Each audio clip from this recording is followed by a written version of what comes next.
Episode 12 story in detail.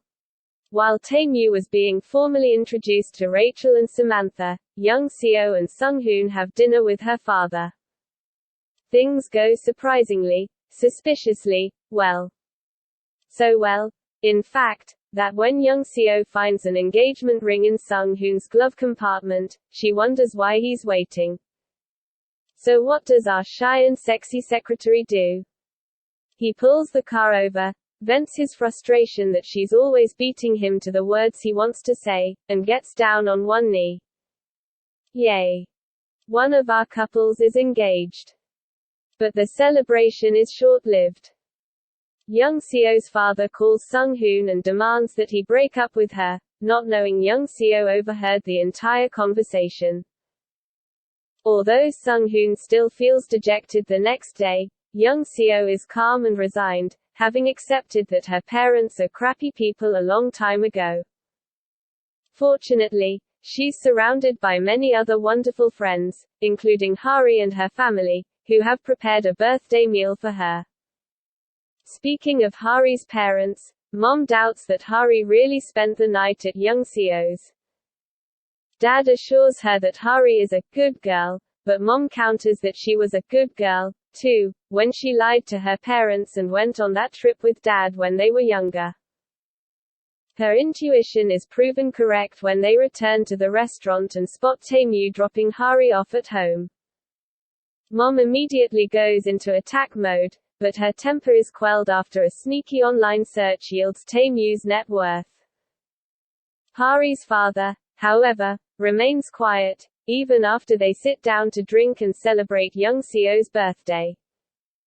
Sung-hoon proves himself to be an observant wingman and advises Tae-Moo to speak with Hari's father alone, so Tae-Moo follows Dad when he excuses himself from the table.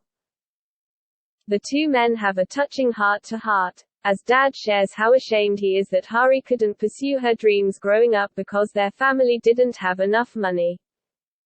Dad's biggest concern with her dating Tae-Moo is how their relationship will expose Hari to people's judgment and ridicule. Tae-Moo admits that he would be lying if he swore Hari wouldn't get hurt, but he promises Dad that he will protect her with all his might. Tae-Moo may have won over Hari's father, but young Seo decides to cut ties with hers. She arrives at his office and hands in her resignation. She's not an object for him to possess or control with his money, and her parting words are a reminder that it was her birthday, which he clearly forgot. He looks appropriately scolded.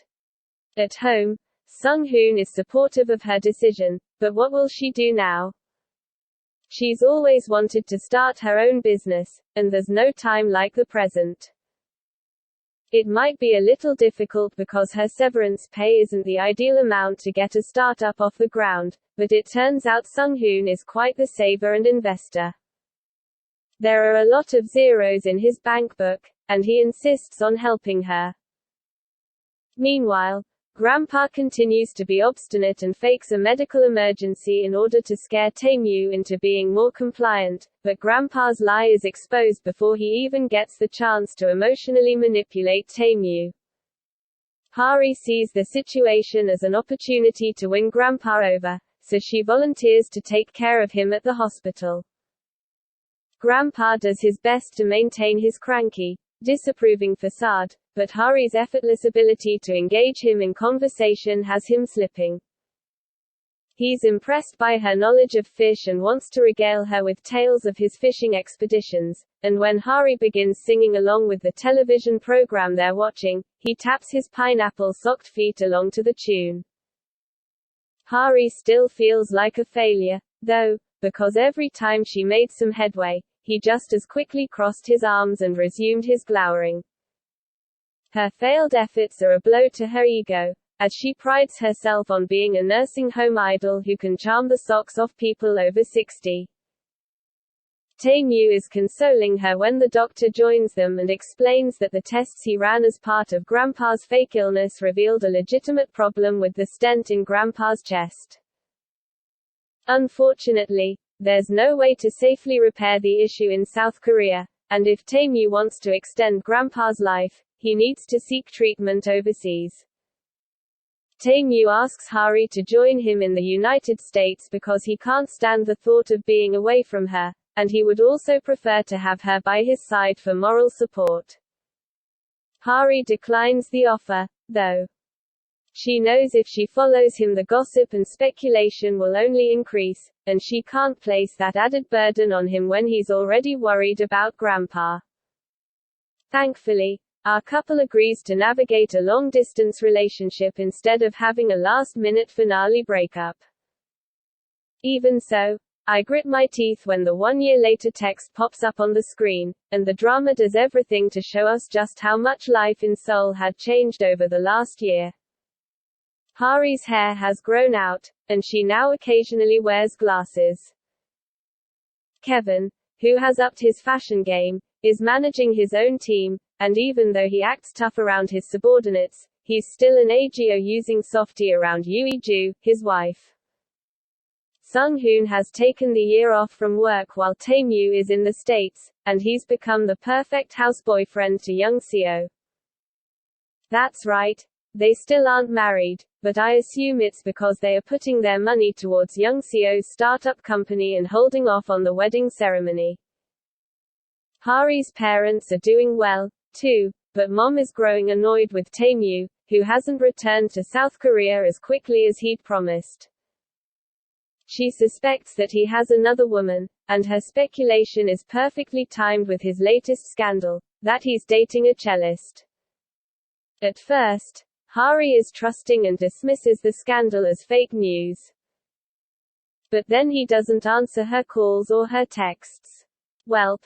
That's enough for Hari to cash in some of her vacation time, pack a suitcase, and adorn a "you will regret cheating on me because I'm so pretty" outfit.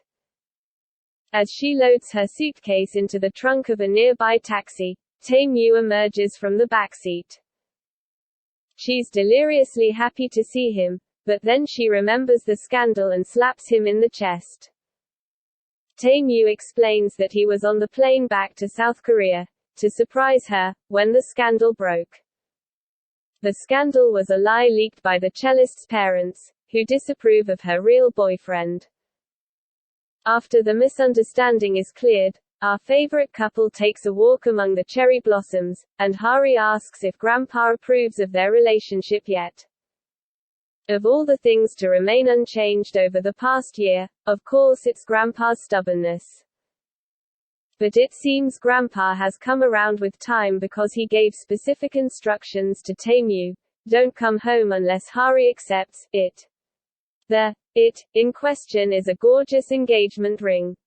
Oh my! Are those little raindrops around the band? Exclamation mark.